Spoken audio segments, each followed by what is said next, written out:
Well, as Tony Stark would say, it's good to be back.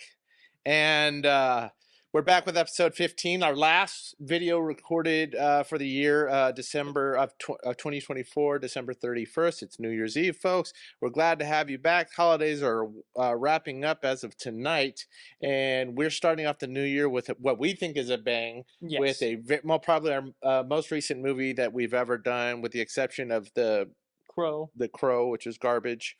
But this one's not. This is not garbage. This is Dungeons and Dragons Honor Among Thieves. It came out in 2023, and it stars Chris Pine and Michelle Rodriguez and Hugh Grant. What did you think about this movie? I think this movie is great, and I play Dungeons and Dragons all the time, hence the Dungeons and Dragons shirt. Mm-hmm. You're also a dungeon master. I'll give you props on that. Yes, I am a dungeon master. I run 2 games, and it's very rewarding experience. The game is a lot of fun, especially if you can get the right players. And this movie, in my opinion, really does show what Dungeons and Dragons essentially is what it is in the mind of the players and the DM a lot of the time. Okay, hold that thought for 1 second. I can imagine this movie did not do gangbusters at the in the box office, but I think it's getting a cult following, and that happens with a lot of movies. But one of the things is probably because Dungeons and Dragons, it's nerdy and all that stuff. And what I think people don't realize about the game, and what the appeal of the game is, which translates to this movie, is, you just said it in your intro, which was a lot of the success of the game relies on who is playing the game and the chemistry of those players. And when I say that translates into the movie, the cast or the characters in the cast and the characters in this movie, case, they gel extremely well. Yes. And talk about how important it is, not just in this movie but in the game, for people to like sync when they're playing with each other. The best way to describe it is, if you have 2 players and they both want to get through a door. Player A is, lockpick type. I'm going to pick the lock. Player B says, I'm just going to knock the frickin' door down. They can have a little bit of conflict through that. But if one player is saying, no, you're going to do it my way, I don't like that. I don't like it when we do it your way, and it's the player, not the character, then it becomes problematic. It's the same thing as if you're playing, say, football, and one dude is just full force tackling every single person every chance he gets, to the point where he's actually causing him to get hurt. You're not going to play football with the dude. It's like, no, go a little bit gentle. This is just for fun. I appreciate that metaphor, even if I don't agree with it, because football is like, it's an apples and oranges thing. For me, you want guys like that when you're playing football. But what I will say is, one of the things about this movie that I really, really love, and that when I have played the game, is when you have characters of different classes and different skill sets working in tandem, that's where the fun factor comes into this movie. Because there's in the D&D world, which is decades and decades and decades old, there's lots of character classes, there's lots of race classes, and talk about how this movie, how well they did a job of representing the classes they chose. They did a wonderful job representing the classes they chose. I don't know much about the spells and stuff, so I can't tell you all the spells that they use. But there's going to be some broad strokes here, yes, yes. But they do make every single character's class, like, it shines. It's not going to say the best. Like, for instance, Simon is a wild magic sorcerer, which means sometimes when he does magic, random stuff can happen. They don't control it. Holga, obviously, barbarian, big weapons, screams, smashes, awesome fighter. You had Doric, who was a druid, meaning, lots of nature magic and, shape-shifting into animals and creatures and stuff like that. And then you had Edgin, who was the bard. Played by Chris Pine. Yes, played by Chris Pine. And, he didn't do a lot of the musical stuff or cast a lot of spells, but he did do a lot of, like, bardic inspiration, which is a big thing for bards, which is they're like, you can do it, and you get a little bit of a bonus to what you're trying to do. And what you said earlier about how players or how characters and classes can, like, mesh together and work together, not only is that really well done in this movie, with characters even when Edgin's not really doing anything other than just trying to get his bindings off in the start of the movie, he's still like cheering Holga on and giving her those little bits of bardic inspiration. But that reminds me of a small story from my game where the barbarian gave an alley oop to the halfling artificer, who basically has a little cannon, like tossed him onto the back of a dragon. The artificer then blasted the wing of the dragon with a spell called Conjure Barrage, where you conjure a bunch of magical like slicey bits, messing up the wing of the dragon. Which again, they do stuff like this in the movie. It's so great. There's a lot of teamwork, and over the course of this movie, they focus. I mean, obviously, it's Chris Pine's story, and yes, we're not going to get too much into plot, other than to say, he has a tragic story based on a love story with his wife and his estranged daughter as a result of a plan that went bad with his his ragtag group of thieves. Yes, ragtag group.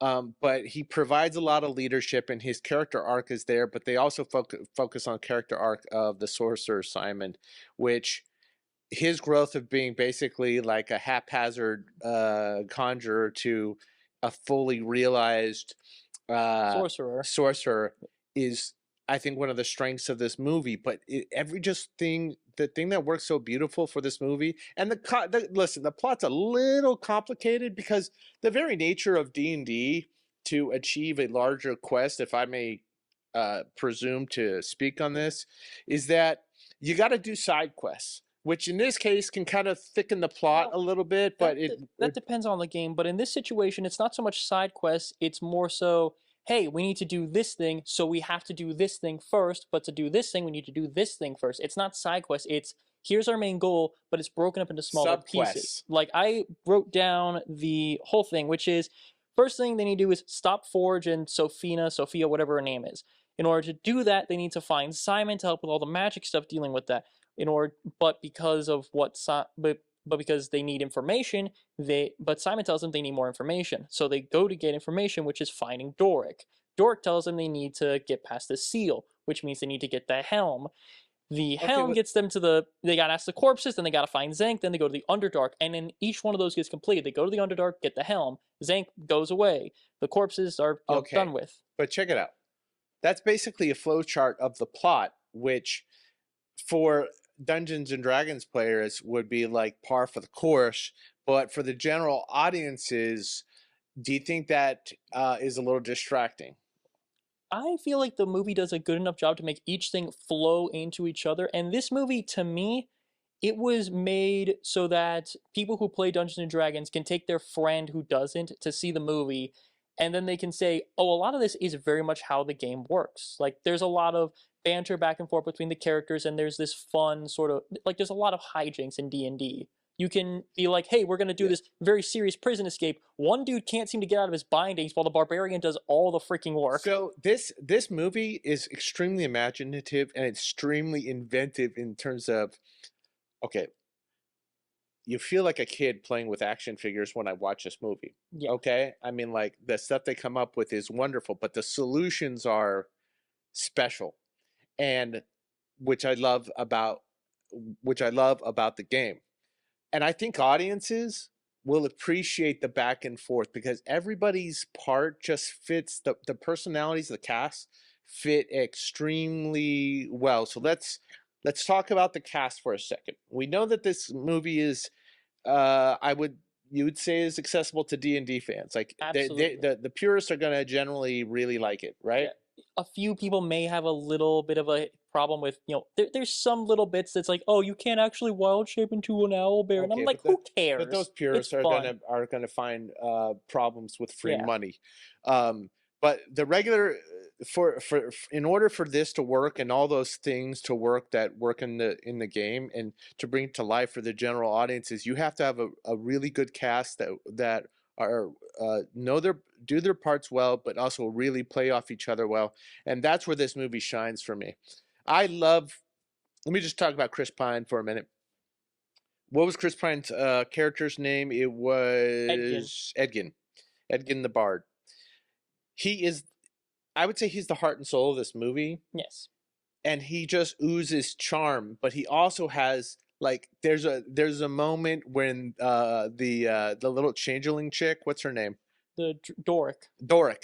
She's like she can shapeshift into different animals and everything. Yeah, she's a druid. But she's a druid, and she says, "What exactly do you bring to this little thing?" And he's like being kind of like caught off guard. And he goes, "Well, I'm the planner." Well, he is a planner. Go, well, if the plan goes wrong, I come up with another plan. So you're expecting the plan to go wrong. Yeah. So you make plans that fail. You make plans that fail. Okay, that's kind of a playful little charmingness right there. But he's also a leader. Like he does pick up the morale of the company, and he does that through the whole movie. But the thing about Chris Pine, it's one thing to be charming, and I guess having a sense of humor is part of that, but you really need somebody with humor and screen presence. And there are certain movie stars that just have presence and they have good looks, but they don't have the acting chops. This guy's got it all, man. He's wonderful in this movie. And I will say that, or not will say, but the character of Edgin, I love how he's played, because throughout the entire movie, he sort of has this manic energy of like he's just on the edge of having a breakdown until like until almost the very end of the climax. Not very end of the climax. Until they're making their plan, their like second plan, ignoring the helmet to get into the vault. That's where he comes into his stride, where he finally admits to everyone, the bad thing that happened, the death of my wife, is entirely my own damn fault. And there's a great line. I was like, I didn't stop the movie, but I was like, I had to talk during that moment. Yes. About failure. What does he say about failure? We must never stop failing, because the minute we do, we failed. Dude. Which is, I'm not going to say it's the same thing as if at first you don't succeed, try again. It's literally just keep going and figure out what went wrong. The only failure is quitting. Exactly. And boy, I'll tell you what, that was a point in the movie. They had just gotten the helmet that I was like, that's when he owned the group. That's when he officially took over. I mean, before he was like a de facto leader, but then it was like they kind of started following him. Their faith was restored in him. Yes, because everybody can relate to that, and I love that message. We'll bring up two things though. One is, firstly, we sort of skipped over Xenk. Oh, we didn't skip over him yet. We're gonna get to him in a second. Okay. Let's go through the main cast of the band. So Doran was the druid, the cute little pixie-esque tiefling. Tiefling, what is that? A tiefling is someone who, somewhere in their genealogy, someone either made a deal with a demon or banged a demon. Somewhere in there, there's some demon blood that got mixed into the genealogy, and then out pops a tiefling sometime later. And who played the tiefling? I can't remember her name. You don't know a damn thing, do you? No, I do not. Played by Sophia Lillis. Okay, Sophia Lillis. I thought she was cute. She didn't do much in terms of like interjecting her she didn't have a lot dialogue. She didn't have a lot of dialogue, but I think that worked to the character's advantage because she was very much a doer. Very much I'm not really here to talk and make jokes, and I'm here to get things done. And she has one of the better scenes in the movie, which was the escape. Yes, oh my god, that whole sequence where she's the fly who finds out about the seal, and then the Red Wizard lady is like, oh, you there. And remember the joke by Michelle Rodriguez? Yes, the whole thing of, well, she can turn into a deer. Yes, she'll fit in with all the other. Yeah, she'll fit in with all the other deer in the castle, and the entire time it's like, okay, so she's changing from one. She goes from a fly to a mouse to. Yeah. So while these people are chasing her, all the bad guys are chasing her through the city streets. They're the castle, and she's going from one convenient animal to the next.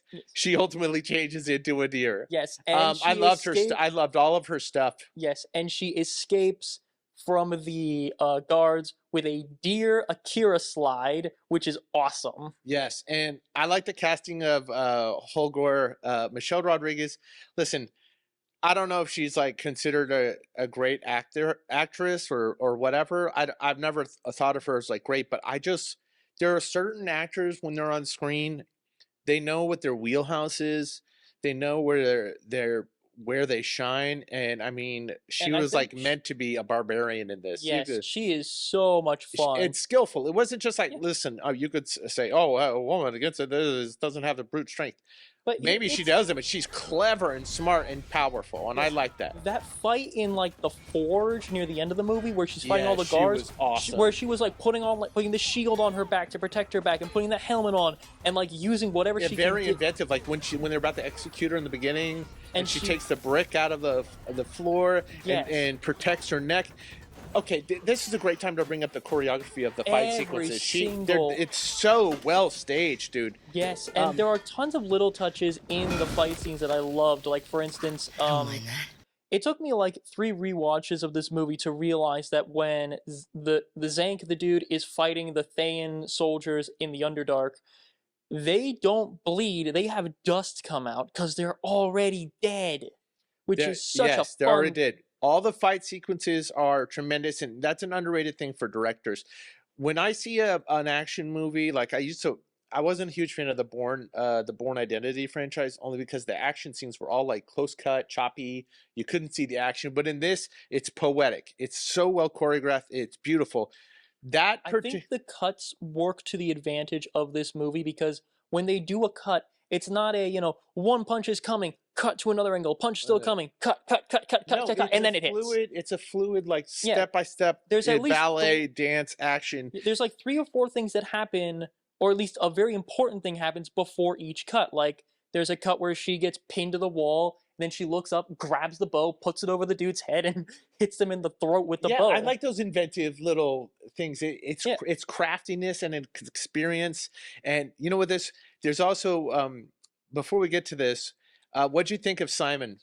I think Simon was just a really fun character. He's just a really good, I'm not gonna say stand-in, but It's a hither-thither stuff. I like his arc. It's sort of a classic Played by arc. Justice Smith. Yes, it's a classic arc where the person doesn't have a lot of confidence, and through the movie they constantly, I can't do this, I can't do this, until it's like, no, you can do this. Stop being in your own way, which is the lesson he learns from the helmet. Yes. Which, okay, so small sidebar, Elminster Aumar, his ancestor that was the old dude in that, he is a very sort of famous character in Dungeons and Dragons. He is known as one of the most powerful wizards of all time, and it's really cool to be okay, that's his descendant. that's inside baseball for the people that are big fans of the game, and Yes. probably people like myself wouldn't know that, but I'm glad you told me about that. There's 2 other main standouts. Let's talk about Xenk. Xenk. Not that animated. No! The paladin, right? Yes. Okay. The build up to this guy, I kind of had wished he you know how in Civil War they basically had to remove Hulk and Thor because they were too overpowered for what was going on? That's what I was thinking about. At first I was like, man, I really would like that character in this final battle, but he is so overpowered. He's so competent and like he's good for, they say it in the movie. Yeah, There's like he's really convenient to have in a situation, and they kind of know who he is and all that, and it's played by Regé-Jean Page, right? Yes. Okay. Regé-Jean Page. Okay. Dude, this guy, I don't know what else he's been in. I'll put it in the insert, but he has presence, man. Yes. He's got the nobility and all that, and they play the comedic aspect of his his wisdom to great effect. Yeah, he's very stoic and it's like, I don't deal with all these colloquialisms and blah, blah, blah. And I'm like, he's just such a brick wall that he's hilarious. Because everyone keeps trying to be like, oh, here's a, ironic thing. I find irony is a blade that cuts he who wields it most especially. Who says stuff like that? Yeah, and there's a great little thing, and it's like, Is that what you find, Xenk? Chris Pine says, Uh-huh. that is so crisp. It's so said in such a Chris Pine way, Can someone else ride next to this guy? which is like, Because you're much better at fighting and strategy. yeah, he's great at everything. Talking.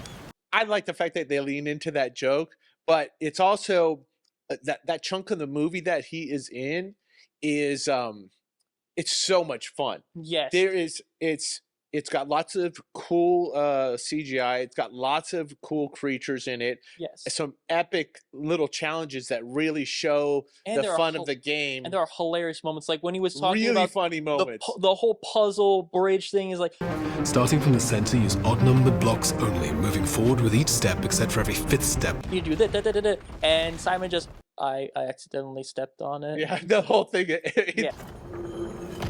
So it's a boating is this extremely technical way of crossing this bridge, and then it all collapsed And underneath. then probably one of my favorite bits of this movie is after, is when the fans get back up from their first fight after they get the helmet and everything, they find the dragon, Themberchaud. Oh yeah, okay. I love that. The first thing, what did I ask you? I said, I know this sounds like such a stupid thing to say, but I was like, is that a dragon? You're like, I "Is said, that is that Tiamat? I was like, that's no way that's Tiamat. And I explained, no, that's not Tiamat, that's Themberchaud, who, he is actually that fat because in the Underdark there's a race of dwarves called the Dwergar. They're basically, dark dwarves. And they keep Themberchaud fat and content so he will use his fire breath for their forges and stuff, because dragon fire is, super powerful. And the way the creature design and the movement of this thing just was such a fat guy. I have what doctors call a little bit of a weight problem. He's it was rolling like both and a threat and hilarious, because what was that part where he was like rolling? He couldn't get his feet from under him. He couldn't stop himself from rolling, so he's basically rolling like a boulder towards them. Yes. Oh, dude. And when he first lunges through the wall he's in, he just slides down the ramp. It's just so great. It's such a great second act of the movie. I loved it. I loved all the stuff with Xenk. He had such presence. And then but to me, I don't know. Comedically, the steals the show is Hugh Grant, man. I mean, he's Hugh Grant. He's such a wonderfully hateable villain, and he's perfect at manipulating people. But he's also plays Forge Fitzwilliams. Yes, but he's also just so funny. Holga, I know you don't like hugs, but I need one. Yes. I said he's the villain, but there's also what's her face, Sophia of the Daisy Head, who plays Sofina the witch. The Red Wizard. We're not going to go down the plot hole here into the plots of what her motivations are. I do want to say about Hugh Grant though. I don't know what I had mixed feelings when I was younger. Like, I liked Hugh Grant. I didn't dislike him. He's been in some really great movies. But when he was younger, he was this kind of dashing matinee idol, British fop guy. And I think those guys get dismissed when they're young because we haven't seen their full body of work. And for an actor to have longevity, you've got to be able to be a really good actor. And the parts that he does, as he's gotten older, starting with About a Boy. I mean, that's 20 years ago, but it was just a great movie. We should do About a Boy. It's so good. But in this, dude, he is wickedly funny. Like, every line that guy, he chews up the scene. He's a scene stealer. Oh, that's blistering. It's blisteringly hot. Yet again. There are a few moments with him that I adore, because they give him so much character. Of when he's like, oh, that tea is just so very hot. He holds it up to Sophia and Suddenly.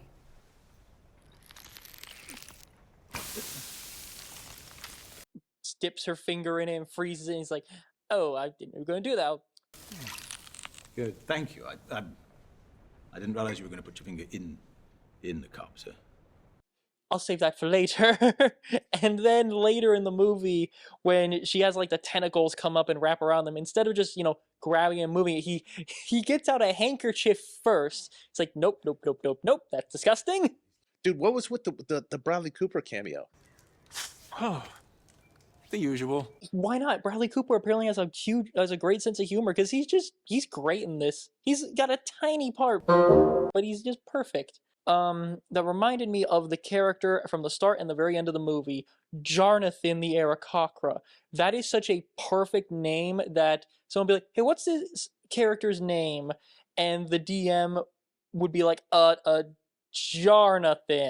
Oh, Jonathan! Because that happens so often where they just can't think of the name. The players ask a name. It's like this character was just supposed to be a one-off dude of like on the side of the street selling something. Don't ask his name. I don't know his name. It's Jarnathan. Yeah, that's his name. How did you feel about all the power sets? Everybody's Perfect. particular power sets and application of them. They did it wonderfully because it's basically a fully balanced party where you have a spellcaster, a utility caster, your sort of distraction guy, and your muscle. I think generally this is both dazzling for the eyes. It's got a little bit of everything. We talked about the choreography of the fighting. I think the action set pieces are wonderful. Absolutely wonderful. They're so fun. They're so inventive. What was your favorite? What was the funniest part of the movie, and what was your favorite action part of the movie? The funniest part of the movie, where I just, no matter how many times I see it, I still laugh maniacally about it, is Thember Chod. He's just he's so fat, and it's a dragon, and I love it. One of my favorite scenes. Listen, I love the creature designs in all of this movie. I thought the CGI was decent and all that, but one of my favorite scenes, which was just really funny and cool, was the waking of the dead. Yes. Scene. Oh god, that's such a So there's all these little artifacts in the movie, that help achieve the next level of the quest or the next leg of the journey. But one of the cool things was they have to go and find out what happened to this magical helmet. Helm of disruption. That's supposed to help them get into this secret room. Disables blah, blah, blah. magic. Yeah, disables magic. In order to do that, they got to ask a bunch of corpses. But after that first dude who they brought back, he just wanted to go back to sleep. That dude's entire thing, like, it wasn't even a thing of I'm compelled to answer. He's just like, no, I'm choosing the answers because I don't want to be woken up again. Go away. Okay. That was the vibe he gave off. And this scene has like, I love that poignant scene that Chris Pine had talked about when the failing thing, but that wasn't my favorite line out of this movie. No. Actually, the thing is this. I'm jumping the gun here, but this movie is extremely rewatchable. Absolutely. There's so many things you'll miss. So many things, but in this one, I was just like, that one scene with the dead people. With the last so they have to ask him 5 questions before they can go back to dead, if you will. And there was that guy at the very end, he goes, "You haven't finished asking me a question. What's your favorite book?" And they lose track of how many questions he has, and they start walking away. And what does the dead guy say? He goes, "That's only 5. Or it's only 4. There's a side. There's a brief. There's a beat. There's a quiet because they're like leaving about it. And it goes, "Hello." Oh shit. Shit. It's gonna be stuck there, and the way they shot it was like overhead. I absolutely loved it. Let's talk about some of the Easter eggs in this movie because you know a lot more. I got one. I got a big one though. Yes, you got a big one. I got a big one. Was there other? There were a lot of Easter eggs. It's more so just they'll talk about something and be like, "I know that place." Like they talked about Baldur's Gate. Yes, I know Baldur's Gate. There's an entire MMO that takes place in Dungeons and Dragons where Neverwinter is like the main base city. So I've played that game a lot. So yes, I know about Neverwinter. I know the area that the prison was in that they were in, which was in Iceland. That frozen prison was awesome. Yeah, okay, that's one thing I wanted to bring up is the set design and the special effects on this movie. I like the costume design too. Yes, the costumes for the Dragonborn, those like lizard people that were around. There were some amazing shots in this too. Yes, the volcano, them riding across that volcanic land, so and I love that 2 hallway thing. They're quick, but I mean. Yeah, but in terms of Easter eggs, like I didn't really see too many special Easter eggs that I was like, oh yeah, I know that, but more so just I know all the things that they're talking about. I can mention a bunch of fun things that were there, like intellect devourers are a very dangerous creature for low-level parties. And they ran into those in this movie, and I love the design that they have in this film because they're basically just big brains with legs, and yeah, I love them. Did you have any quibbles, any nitpicks about this movie? There weren't enough cool swords. Dude, we had one cool sword. You gotta give up that fight. There was a really cool sword fight between Xenk and the captain of the undead or those dead guys. which was awesome when he had the flaming green sword. I thought that was pretty damn cool. I know you wanted more swords in it, but I mean that's my- a very little nitpick. That you asked for a nitpick. That's my nitpick. There weren't enough cool swords. Okay, what was just real quick, so I can claim some ownership of credibility here. When I was a kid, my brother and I would argue over stuff all the time, as siblings do. He's an older brother, but and we would argue about who was going to sit up front. We finally got up a system over that where we would alternate, and a lot of other things we came to agreement on. But one of the things that we could always come to agreement on is we always watched on Saturday morning the Dungeons and Dragons cartoon, and it's a blink and you miss it moment in this movie that's a callback to that. What was it?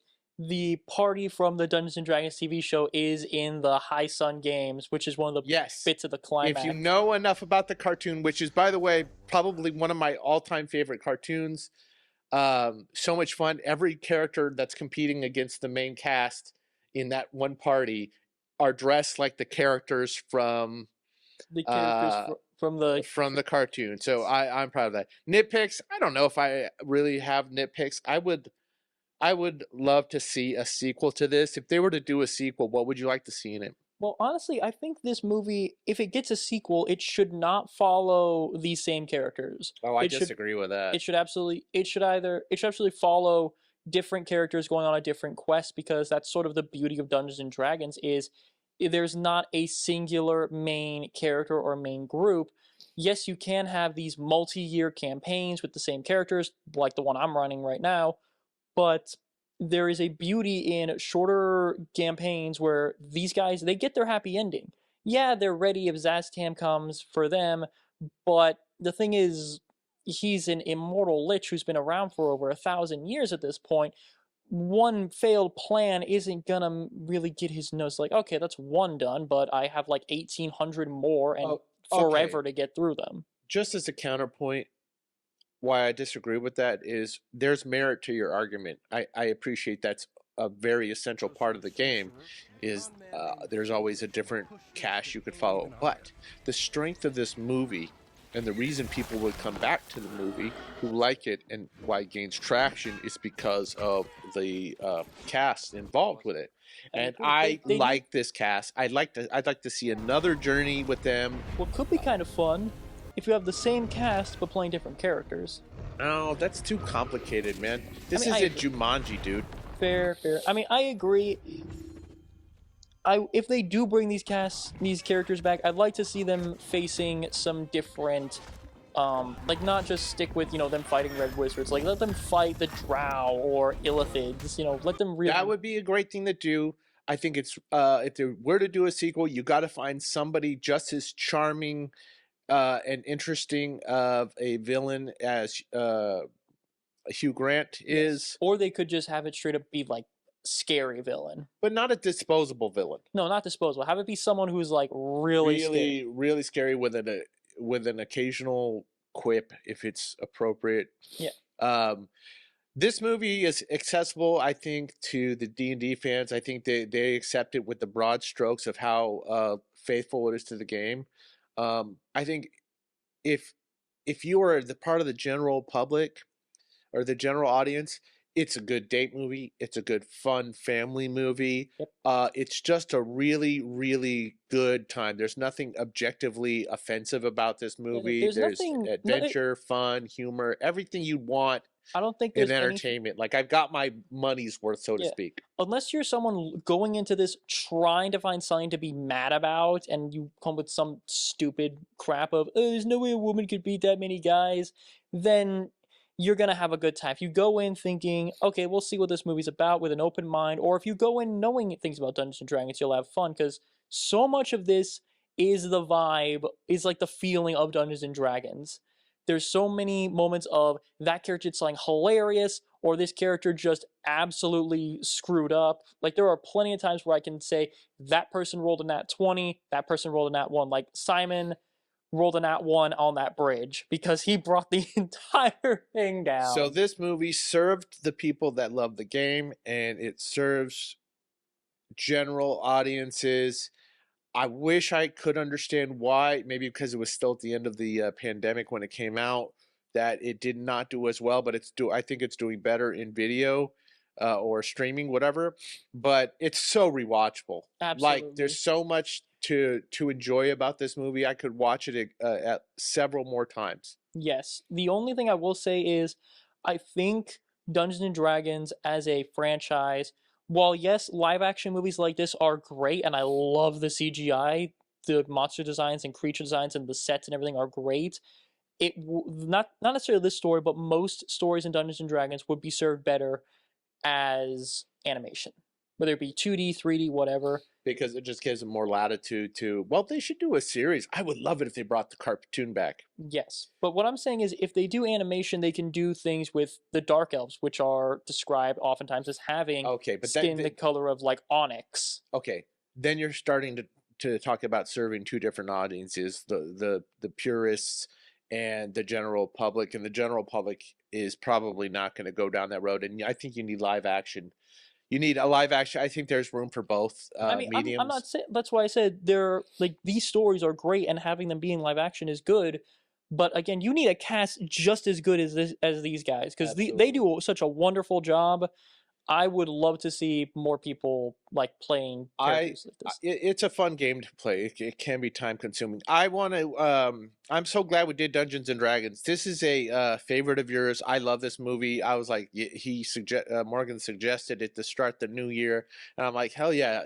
We love talking about movies that bring us joy. Yes, and are fun. This fun movie as hell to watch. It's so much fun to rewatch. Guys, like, subscribe, comment. What's your favorite Chris Pine movie? What do you think is a good question to ask? For this movie, what was the funniest part of the movie? Well, okay, what's the funniest part of the movie? Or if you play Dungeons and Dragons, throw down a story of like a time you had fun in Dungeons and Dragons, whether it's your favorite moment or a moment where you cried, whatever. I hope you guys get a chance to watch this if you haven't already. We're so happy for our 34 subscribers that we have as of the watching of this video. We've been doing this for 4 months, and it's the last video we are recording of 2024. 2024 too. That would have been weird. And it's been a fun ride. I'm kind of extending the end of this video just because I've really enjoyed working with Morgan, and we have got some really great stuff coming up. We really want you to join us whenever you get a chance to watch these videos. We're super grateful for our viewers, every subscribers, every one of our viewers. We'd love you guys to be part of the channel. There's some cool stuff coming up, and we're glad you guys joined us for Dungeons and Dragons. And until next time, I'm Morgan. And I'm Chris. I'm Z. And I'm X. We reversed it that time, but why not? Yeah, we decided to be dyslexic today. See ya in 2015. 2025! No!